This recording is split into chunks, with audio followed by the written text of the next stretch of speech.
اعوذ باللہ من الشیطان الرجیم بسم اللہ الرحمن الرحیم الحمد للہ الذی لا یبلغ مدحته القائلون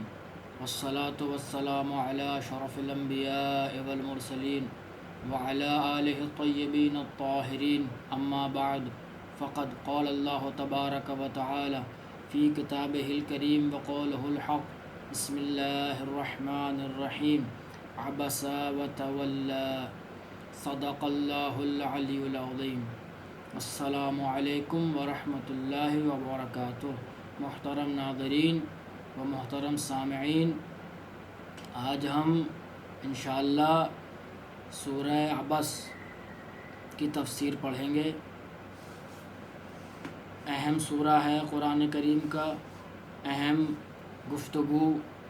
اور اہم معارف، مفاہیم اور مضامین اس سورہ مبارکہ میں نہفتہ اور خوابیدہ ہیں۔ انشاءاللہ کوشش کریں گے کہ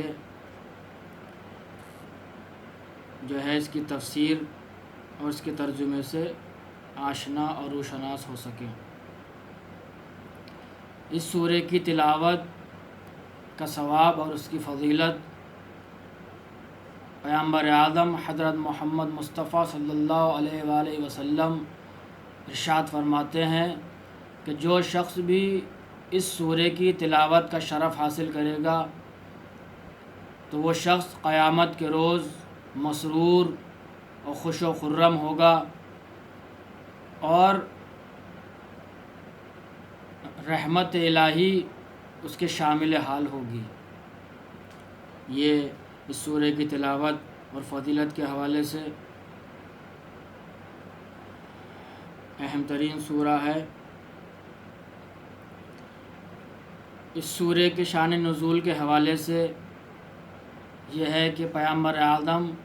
صلی اللہ علیہ وآلہ وسلم اپنے اصحاب کے ساتھ تشریف فرما تھے۔ ایک گروہ قریش کا،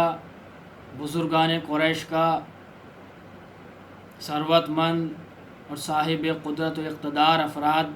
کا گروہ پیغمبر اعظم کے پاس آیا اور بیٹھا اور گفتگو شروع ہوئی۔ پیغمبر صلی اللہ علیہ وآلہ وسلم نے اسلام کا پیغام پہنچایا، قرآن کریم کے حوالے سے گفتگو ہوئی۔ گفتگو ہو رہی تھی کہ ایک شخص کہ جو نابینا تھا وہ آیا، اور وہ شخص کیونکہ تنگ دست اور فقیر تھا اس لیے لباس اس کا بوسیدہ تھا، لباس اس کا خاک آلودہ تھا۔ تو یہ افراد جو پیغمبر صلی اللہ علیہ وآلہ وسلم کے پاس تشریف فرما تھے، جب ان افراد نے اس شخص نابینا کو دیکھا، اس کے لباس کو دیکھا، اس کے لباس پر گرد و خاک کو دیکھا، پاؤں میں لگی مٹی کو دیکھا، تو کیونکہ یہ افراد ثروت مند تھے، صاحب قدرت و اقتدار تھے، تکبر اور غرور ان کے اندر موجود تھا، تو جیسے ہی وہ فرد محفل میں وارد ہوا، ان افراد نے اپنے آپ کو بچانا شروع کر دیا، اپنے آپ کو جم و جور کرنا شروع کر دیا، اور اس شخص کی طرف دیکھ کر اپنے چہروں کو عجیب طرح سے بنایا۔ اور ان افراد میں سے ایک شخص نے زیادہ جو ہے تکبر کا اظہار کیا، اور جو ہے اپنے چہرے کو بنانا یا اس شخص کی طرف سے اپنے چہروں کو موڑ لینا، اس شخص کو نظر انداز کرنا۔ تو اس طرح سے جب یہ باتیں ہوئیں تو اس نابینا شخص نے ان حالات کو، ان کیفیتوں کو محسوس کیا، اور محسوس کرنے کے بعد اس کا دل رنجیدہ ہوا اور اس نے اپنی حقارت کو محسوس کیا۔ اس کے بعد یہ سورہ نازل ہوا اور ان افراد کے حوالے سے نازل ہوا کہ جن افراد نے اس طرح سے پیش آئے۔ اور میں پہلے بھی عرض کر چکا ہوں کہ قرآن کریم کی آیات جو ہیں وہ عمومیت رکھتی ہیں، چاہے وہ آیات رحمت کے حوالے سے ہوں، بشارت کے حوالے سے ہوں، یا وہ آیات انذار اور جہنم کے حوالے سے ہوں۔ مصداق نزول کی واحد ہو سکتی ہے، لیکن آیات قرآنیہ عمومیت رکھتی ہیں۔ جو شخص بھی اس طرح کے اعمال کو انجام دے گا، چاہے حسنہ ہوں، اعمال حسنہ ہوں یا اعمال بد ہوں، تو وہ بھی ان آیات کی مصداق میں شامل ہوتا چلا جائے گا۔ یہ اس کا شان نزول کے حوالے سے یہ گفتگو تھی۔ آئیے اب اس کی محتوا اور مضمون کے حوالے سے گفتگو ہو کہ کیا محتوا اور کیا معارف اس سورہ کے اندر خوابیدہ اور نہفتہ ہیں۔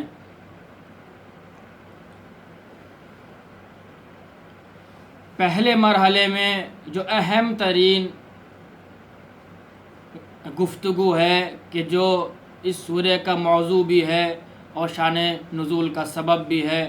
وہ ان افراد کو حوالے سے ہے کہ جن افراد نے اس شخص نابینا کے ساتھ اس طرح سے پیش آئے،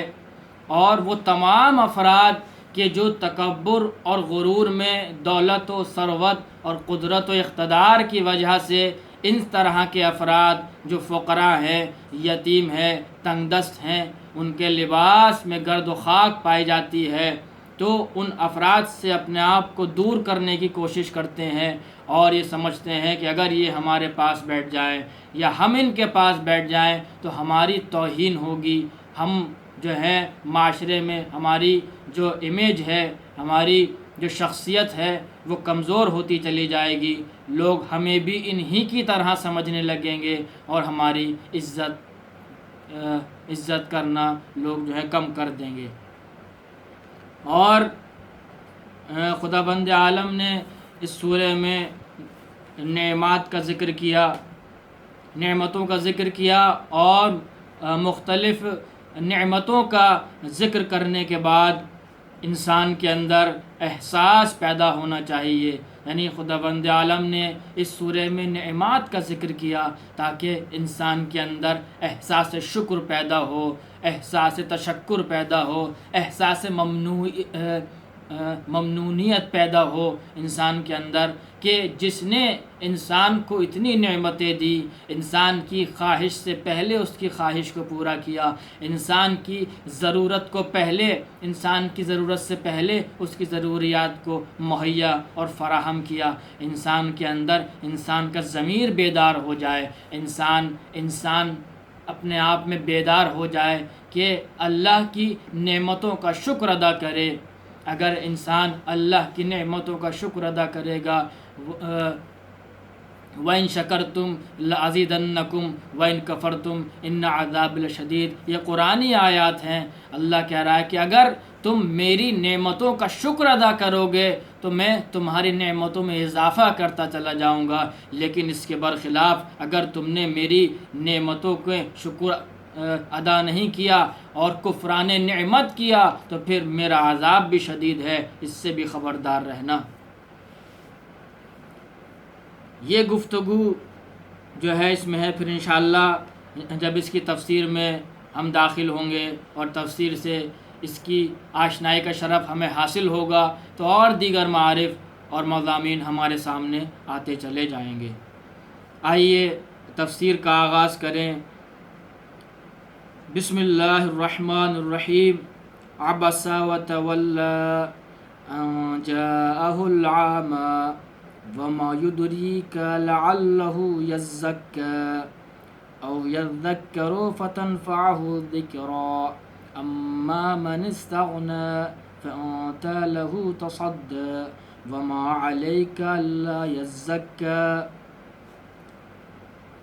ارشاد خداوندی ہے کہ عبسا و تولا، یعنی عبسہ کہتے ہیں عبوسیت، عبوسن قمطریرہ کا لفظ قرآن کریم میں استعمال ہوا ہے، کہتے ہیں ان کا چہرہ بہت عبوس ہے، یعنی چہرے کو اپنے بگاڑ لینا، کسی کو دیکھ کر جو ہے چہرہ بنانا، منہ بنانا، اس سے جو ہے اظہار تنفر کرنا ایک طریقے سے، کہ ہم اس شخص سے تنفر کا اظہار کر رہے ہیں، ہم اس شخص سے بیزار ہیں، ہم اس شخص سے دوری بنانا چاہتے ہیں۔ عبسا و تولا، یعنی اس شخص نے، جیسے میں نے عرض کے شان نزول جو ہے ذہن میں رہنا چاہیے تاکہ ان آیات کی تفسیر واضح ہوتی رہے، کہ ان افراد نے چہرہ بنایا اور ان افراد میں سے ایک شخص نے شدت کے ساتھ تنفر کا اظہار کیا، تو اس کے حوالے سے گفتگو ہے۔ اور یہ تمام ان افراد کے حوالے سے گفتگو ہے جو اس طرح سے پیش آتے ہیں یا پیش آتے رہیں گے، تو وہ افراد بھی ان آیات میں جس میں خداوند عالم عتاب اور ایک سزا اور ایک طریقے سے جو ہے کیا نام ہے توبیخ انسان کو کر رہا ہے، وہ بھی افراد ان میں شامل ہوتے رہیں گے۔ عبسا و تولا، اس شخص نے اپنے چہرے کو بنایا، وتولا، اور اپنا چہرہ اس شخص سے نابینا سے پھیر لیا، اس کی تنگ دستی اور فقر کی وجہ سے، اس کے لباس پر بیٹھی ہوئی گرد و خاک کی وجہ سے۔ پھر ارشاد ہوا آیت نمبر 2 میں، ان جاءہ العامہ، کیوں ایسا کیا؟ اس شخص نے کیوں اپنا چہرہ بنایا، کیوں اپنے چہرے کو موڑ لیا؟ ان جاءہ العامہ، کیونکہ اس شخص کے پاس وہ شخص نابینا آیا۔ یعنی پہلی والی آیت کی علت بیان کی جا رہی ہے دوسری آیت کے ذریعے کہ کیوں چہرہ بنایا گیا، کیوں چہرے کو اپنے جو ہے پھیر لیا گیا، منہ پھیر لیا گیا، کیوں؟ ان جاءہ العامہ، کیونکہ وہ شخص نابینا ان افراد کی محفل میں داخل ہوا۔ آیات کے ساتھ ربط ہے، ایک آیت دوسری آیت کی تفسیر بیان کرتی ہے۔ تیسری آیت، وما یدریکا لعلہ یزکا، ارشاد خداوندی ہے وما یدریکا، کہ تم نہیں جانتے، کہ تو نہیں جانتا، لعلہ یزکا، شاید وہ شخص جو تمہاری محفل میں داخل ہوا، شاید وہ شخص پاک و پاکیزہ ہو، شاید وہ شخص تقوی رکھتا ہو، لیکن تم نے اس کے ظاہری لباس پر نگاہ کی، تم نے صرف اس کے ظاہری کپڑوں پر نگاہ کی، تم نے اس کی گرد و خاک پر نگاہ کی، تم نے اس کی پیروں میں لگی ہوئی مٹی پر نگاہ کی، تم نے اس کے پھٹے ہوئے اور بوسیدہ دامن کو دیکھا، لیکن تم نے اس کے تقوی کو نہیں سمجھ پائے۔ ہو سکتا ہے وہ شخص متقی ہو سکتا ہے وہ شخص پاک و طاہر ہو۔ یہ پیغام دیا جا رہا ہے کہ کسی بھی شخص کے ظاہر کو دیکھ کر اس پر یقین پیدا نہ کرو، اس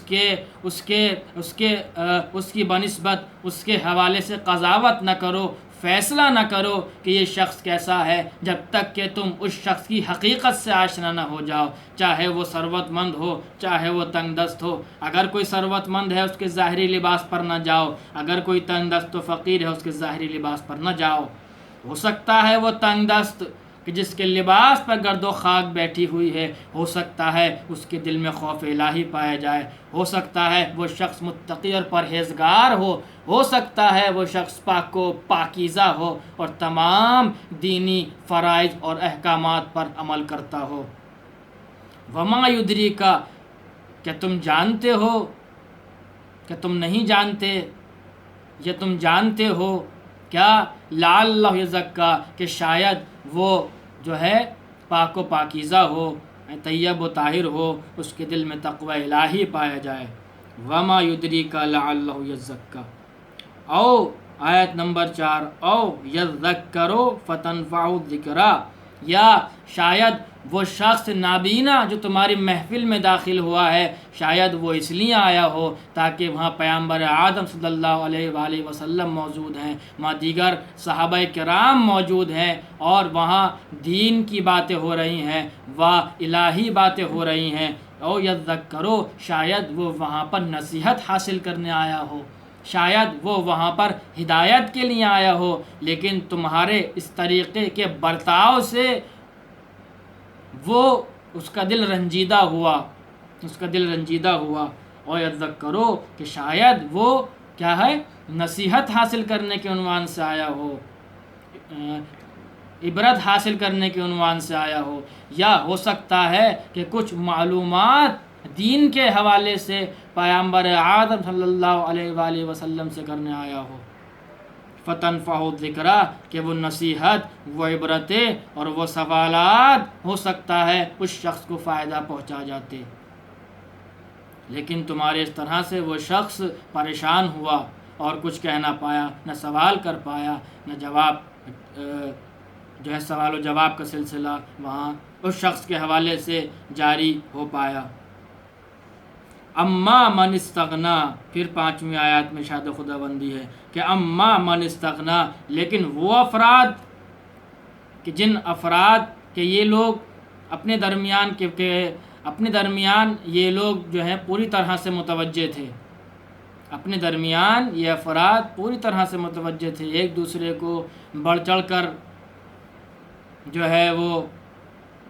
حصہ لے رہے تھے، ایک دوسرے کو بڑھاوا دے رہے تھے، ایک دوسرے کو جگہ دے رہے تھے کہ آپ آئیے آگے بیٹھیے، آپ آئیے آگے بیٹھیے، ایک دوسرے کی عزت افزائی کر رہے تھے۔ اما من استغنا فانت لہ تصدی، لیکن یہ افراد، میں نے کہا یہ کہ تمام آیات یہ عمومیت رکھتی ہیں اور ان افراد کے حوالے سے بھی ہیں کہ جو افراد کسی شخص کی جو ثروت مند ہو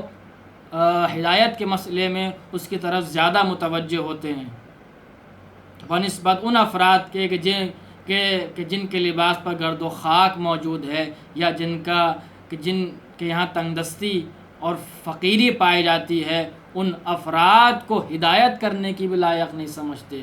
تو ان افراد کو متوجہ کرنا ہے کہ اما من استغنا، لیکن جو افراد ثروت مند ہیں، صاحب قدرت ہیں، ان افراد کی طرف تم زیادہ متوجہ ہو، ان افراد کی طرف زیادہ متوجہ ہو کہ ان کی پہلے ہدایت ہونا چاہیے، ان کو زیادہ مطالب بتائے جا رہے ہیں، ان کو زیادہ ان کو توجہ دی جا رہی ہے۔ فانت لہ تصدی، اور تم ان کی طرف متوجہ ہو۔ یہ ان افراد سے خطاب ہے کہ جو اس طرح کا عمل انجام دیتے ہیں کہ فقراء کو چھوڑ دیتے ہیں اور ثروت مند اور دولت مند افراد کی طرف زیادہ متوجہ ہوتے ہیں اور ان کو زیادہ ہدایت کرنے کی کوشش کرتے ہیں۔ پھر ارشاد ہوا آیت نمبر 7 میں وما علیک الا یزکا،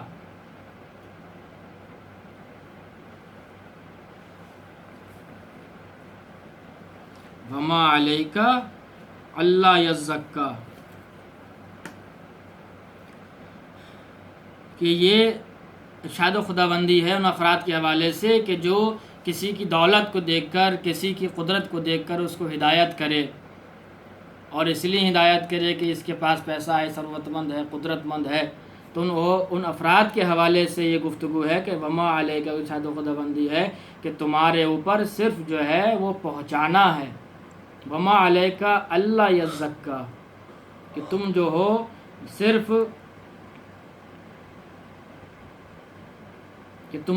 صرف کیا ہے مطلب اس کی طرف پیغام خالی پہنچاؤ۔ وما علیہ کا، تمہارے اوپر کچھ نہیں ہے، اللہ یزکا، کہ یہ کہ تم اس کو جو ہے تزکیے کی طرف لے کے جاؤ۔ اگر اس آیت کو پہلے کی آیت سے، کہ جیسے میں نے ابھی عرض کیا کہ آیت کا آیت کے ساتھ ربط ہوتا ہے، تو پہلے کی آیات کے ساتھ اس آیت کو جوڑ کر اگر سنا جائے تو وہ بہتر طریقے سے بات واضح ہو جائے گی کہ وما علیک اللہ یزکا، کہ تمہارے اوپر جو ہے کچھ نہیں ہے سوائے اس کے کہ تم ہدایت کرو۔ یعنی یہ ان افراد سے جو ہے خطاب ہے کہ جو افراد صرف و صرف ثروت مند افراد کی ہدایت پر مصر ہیں ان افراد کی ہدایت پر، تو ان سے خداوند عالم کا یہ ارشاد ہے کہ تم جو ہو صرف ان کی ہدایت کر سکتے ہو، یعنی تم جو ان کی ہدایت میں اصرار کر رہے ہو اور مصر ہو، اس کی ضرورت نہیں ہے، کیونکہ یہ تمہارا اصرار جو ہے وہ ہدایت کی وجہ سے نہیں ہے، تمہارا جو نیت ہے، تمہارا جو ہدف ہے وہ ہدایت نہیں ہے، بلکہ تمہارا ہدف یہ ہے کہ کیونکہ اس کے پاس دولت پائی جاتی ہے، اس کا معاشرے میں ایک مقام ہے اور عزت ہے، اس لیے آپ یہ چاہتے ہو کہ یہ کرو۔ حالانکہ جو ہدایت ہے وہ سب کے لیے ہے، لیکن صرف انہی افراد کی طرف خاص توجہ کیوں ہے، اور وہ دیگر افراد کہ جو فقیر ہیں یا جن کے لباس پر گرد و خاک موجود ہے، وہ نابینا شخص، ان افراد کی طرف کیوں توجہ نہیں ہے کہ ان کو بھی ہدایت کی جائے؟ ان افراد کی طرف کیوں توجہ نہیں ہے؟ تو اس لیے کہا جا رہا ہے کہ وہ افراد جو وہاں موجود تھے، ان افراد جو وہاں موجود تھے وہ افراد تکبر اور جو ہے ثروت میں ڈوبے ہوئے تھے اور غرق تھے اس میں کہ ہم جو ہیں ثروت مند ہیں اور صاحب اقتدار ہیں